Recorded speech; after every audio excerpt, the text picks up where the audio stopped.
ప్రస్తుత పరిస్థితులు చూస్తుంటే భారత్ పాక్ మధ్య యుద్ధం తథ్యమనిపిస్తుంది. ఒకరోజు నిప్పులు చెరుగుతూ బుల్లెట్లు నింగిలోకి ఎగురుతూ ఫైటర్ జెట్లు సైనికుల రక్తానికి మరిగి సరిహద్దుల్లో సంచరిస్తూ ఉంటాయి. మరోవైపు ఆకలి తీరని అణుబాంబులు నరమాంసానికి మరిగి మారణ హోమం సృష్టిస్తుంటాయి. ఇంకొక పక్క పేలిపోతున్న భవనాలు, కాలిపోతున్న సైనికుల శరీరాలు బాధిత కుటుంబాల కారిపోయే కన్నీటి చుక్కలకు సాక్ష్యాలు అవుతాయి. కానీ ఆ యుద్ధంలో గెలుపెవరిది, దాని ఖరీదు ఎంత అనేదే ప్రశ్నార్థకంగా మారిపోతుంది.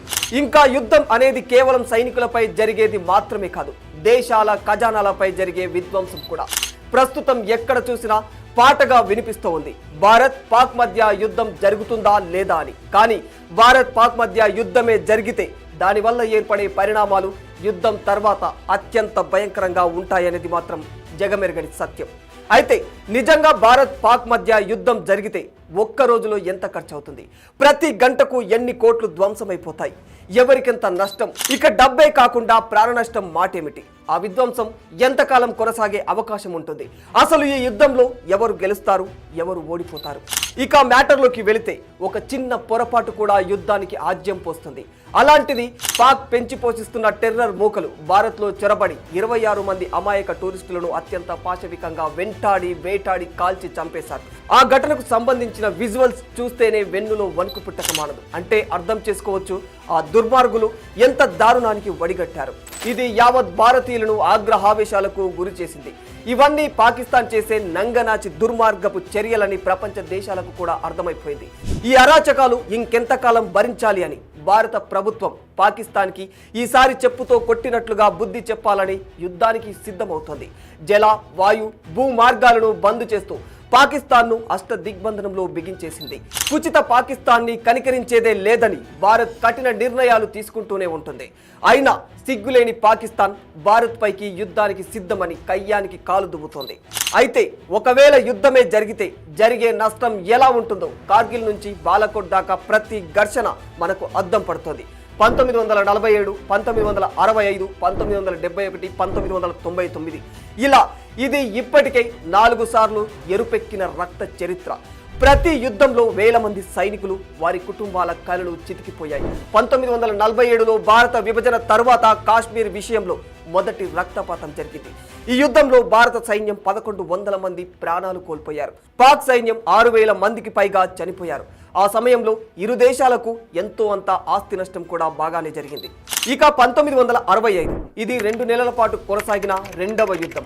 ఇందులో 3000 మంది భారత సైనికులు మరణించారు. లక్షల కిలోమీటర్ల భూమి తగలబడిపోయింది. భారతదేశం 200 కోట్లకు పైగా నష్టం చవిచూసింది. నేటి విలువ ప్రకారం ఇది 1000 కోట్లకు సమానమనే చెప్పుకోవచ్చు. ఇక 1971లో అత్యంత విధ్వంసకరమైన యుద్ధం అయినప్పటికీ ఇండియాకు ఇది మొట్టమొదటి మేజర్ విజయం. కానీ ఈ యుద్ధంలో భారత్ 9000 కోట్లు నష్టపోయింది. ఈ రోజు ఆ విలువ సుమారు 3 లక్షల కోట్లకు సమానం. ఇంకా భారీ ప్రాణ నష్టం కూడా జరిగింది. భారత్ సృష్టించిన విధ్వంసానికి భయపడి 90,000 మంది పాకిస్తాన్ సైనికులు భారత్కు లొంగిపోయారు. అంటే ఇది ఎంత భయంకరమైన యుద్ధమో అర్థం చేసుకోవచ్చు. ఇక కార్గిల్ యుద్ధం 1999లో జరిగింది. ఇందులో 527 మంది భారతీయ సైనికులు అమరులయ్యారు. 1363 మంది గాయపడ్డారు. ఆర్థికంగా భారత్కు 10,000 కోట్లు నష్టం జరిగింది. ఈ యుద్ధంలో పాక్కు 1000 కోట్ల నష్టం జరిగింది. 357 నుంచి 400 మంది వరకు సైనికులు చనిపోయారు.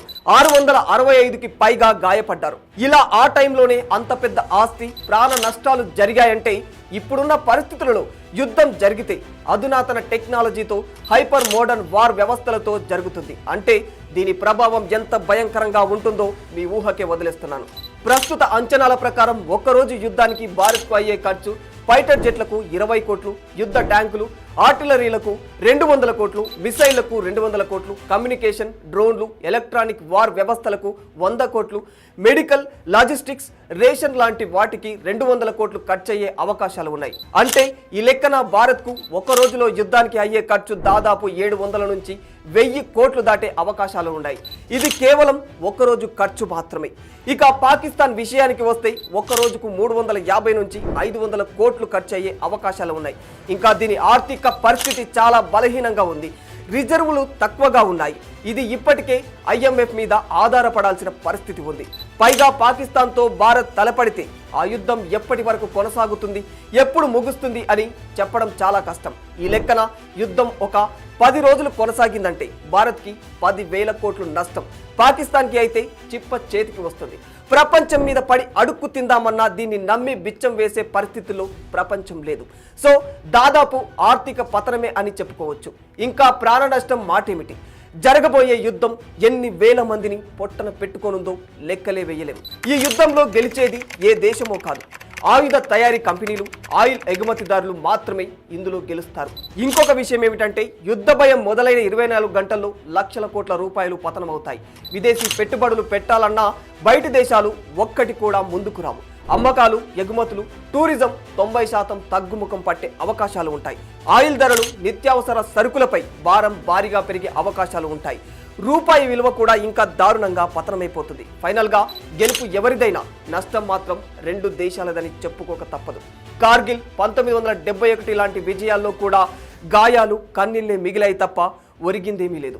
గతం పేరుతో, మతం పేరుతో దేశాలు కొట్లాటలకు దిగి రక్తాలు చిందిస్తే మిగిలేది మట్టే తప్ప మనుషులు కాదు అనేది విశ్లేషకుల మాట. దీనిపై మీ ఒపీనియన్ ఏంటో కామెంట్ రూపంలో తెలియజేయండి. For more videos like this, subscribe Big TV channel.